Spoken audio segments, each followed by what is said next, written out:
आगामी नगरीय निकाय चुनाव को दृष्टिगत रखते हुए आज यानी कि 16/10/2024 को हम लोग मतदाता सूची का प्रारंभिक प्रकाशन कर रहे हैं। मतदाता सूची का प्रारंभिक प्रकाशन नगर निगम अंबिकापुर में, नगर पंचायत लखनपुर के लिए और नगर पंचायत सीतापुर, ये 3 नगरीय निकायों के लिए आज मतदाता सूची का प्रारंभिक प्रकाशन किया जा रहा है। और ये जो मतदाता सूची है, इस मतदाता सूची का निर्माण जनवरी 2024 की स्थिति में किया गया है। मैं इसको थोड़ा सा स्पष्ट कर दूं कि जनवरी 2024 की स्थिति में जो भी मतदाता और जो भी नागरिक 18 वर्ष की आयु पूर्ण कर चुके हैं, उन्हीं नागरिकों को, उन्हीं लोगों को इस बार के नगरीय निकाय के आम चुनाव में वोट देने का अधिकार होगा। और दूसरी चीज ये मैं क्लियर कर दूं कि ये नगरीय निकाय के मतदाता सूची में नाम सीधे नहीं जोड़े जा पाएंगे। अगर किसी को नाम जुड़वाना है तो पहले संबंधित विधानसभा के निर्वाचक नामावली में, मतदाता सूची में उसका नाम होगा, उसी के आधार पर नगरीय निकाय के मतदाता सूची में उसका नाम शामिल कर सका जाएगा। मतलब क्लियर है? विधानसभा चुनाव में जिनका था उसी का विधानसभा चुनाव में नहीं, जनवरी 2024 में जब हम लोग का मतदाता सूची का सालाना पुनरीक्षण होता है ना, हम लोग यहाँ विधानसभा चुनाव हुआ नवंबर-दिसंबर 2023 में, तो क्या है कि अक्टूबर 2023 में जो मतदाता सूची बनी थी उसी के आधार पे हम लोगों ने विधानसभा चुनाव संपन्न कराए थे।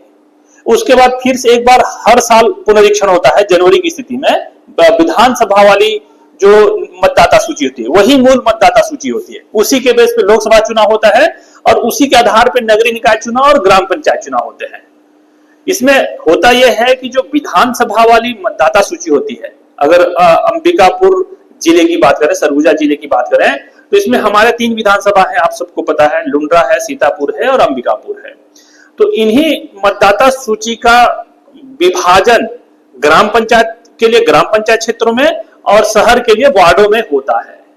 माने हमारे विधानसभा की मतदाता सूची का ही रीअरेंजमेंट करके हम लोग आज प्रारंभिक प्रकाशन कर रहे हैं। और ऐसी स्थिति है कि चूंकि जो हमारा ईसीआई है या फिर भारत निर्वाचन आयोग है, उन्होंने मतदाताओं को जोड़ने के लिए मल्टीपल रेफरेंस डेट तय किए हैं। 1 जनवरी की स्थिति में जो 18 साल पूरी होते हैं उनकी भी जुड़ जाती है, 1 अप्रैल में जो 18 साल पूरी करते हैं उनका भी नाम जुड़ जाता है 1 अप्रैल की तिथि में, फिर उसके बाद 1 जुलाई की तिथि में और चौथा 1 अक्टूबर की तिथि में। तो भारत निर्वाचन आयोग ने 18 साल पूरा करने के लिए 4 डेट को मानक माना है। माने 4 डेट में जो 18 साल की आयु पूर्ण करेंगे उनके नाम जुड़ते जाएंगे संबंधित तिमाही में। यानी भारत निर्वाचन आयोग साल में आज की स्थिति में 4 बार नाम जोड़ सकते हैं। पहले भारत निर्वाचन आयोग ने, इससे पहले वहां भी 1 जनवरी ही तिथि थी।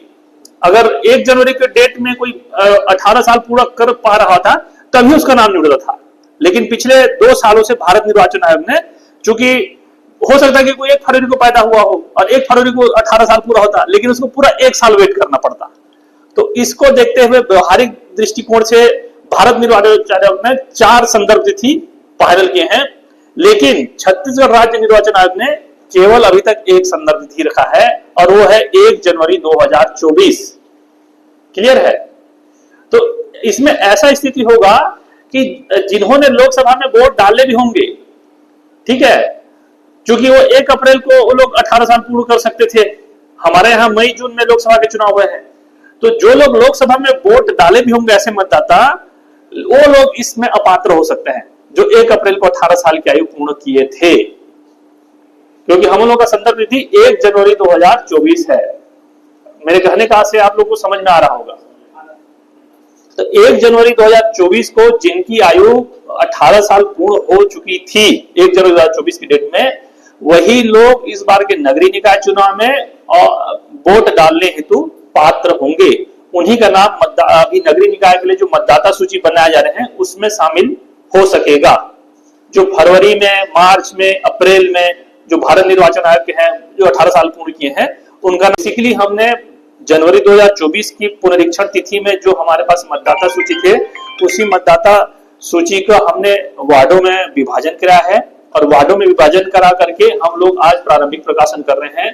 जिस भी मतदाता को यह लगता है कि उसका नाम सही वार्ड में शामिल नहीं किया है या गलत वार्ड में शामिल हो गया है, या फिर मतदाता सूची के मतलब जनवरी 24 की डेट में मतदाता सूची में उसका नाम था लेकिन त्रुटिवश, भूलवश, चूकवश जैसे भी इसके मतदाता सूची में नाम नहीं है, तो वो लोग दावा आपत्ति कर सकेंगे।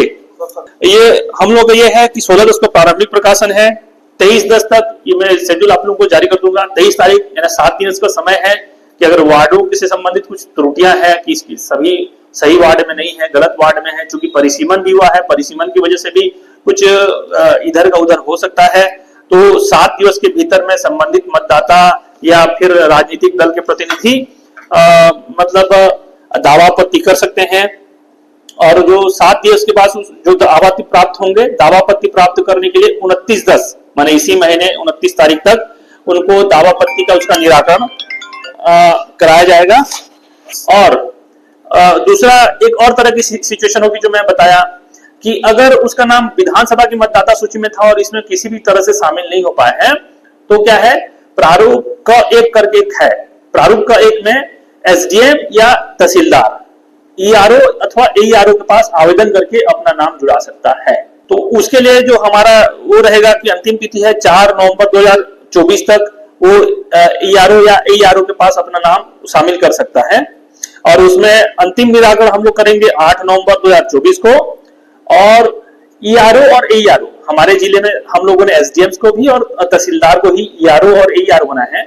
तो ईआरओ और एईआरओ के आदेश से कोई ग्रथित है कि उसका नाम जोड़ा जाना चाहिए था या उसका नाम संशोधन किया जाना था, उसका नाम विलोपन किया जाना था, फिर भी ऐसा अगर नहीं हुआ है तो उसके खिलाफ अपीलीय अधिकारी क्या हो सकती है। और यहाँ सरगुजा में एज अपर कलेक्टर मैं ही अपीलीय अधिकारी हूँ, तो लोग मेरे पास अपील कर सकते हैं। और लास्ट में जो हमारा अंतिम प्रकाशन है कुल मिलाकर के 22 नवंबर 2024 को हम लोग नगरीय निकाय के अंतिम मतदाता सूची का प्रकाशन करेंगे, जिसके बेस पे आगामी नगरीय निकाय चुनाव आयोजित होंगे। कि इसमें नगरीय निकाय के मतदाता सूची में सीधे तौर से नाम नहीं जुड़ जाएंगे, केवल और केवल विधानसभा के मतदाता सूची में नाम जुड़ा होगा, तभी फिर वो नगरीय निकाय के मतदाता सूची में उसके नाम जुड़ सकेंगे।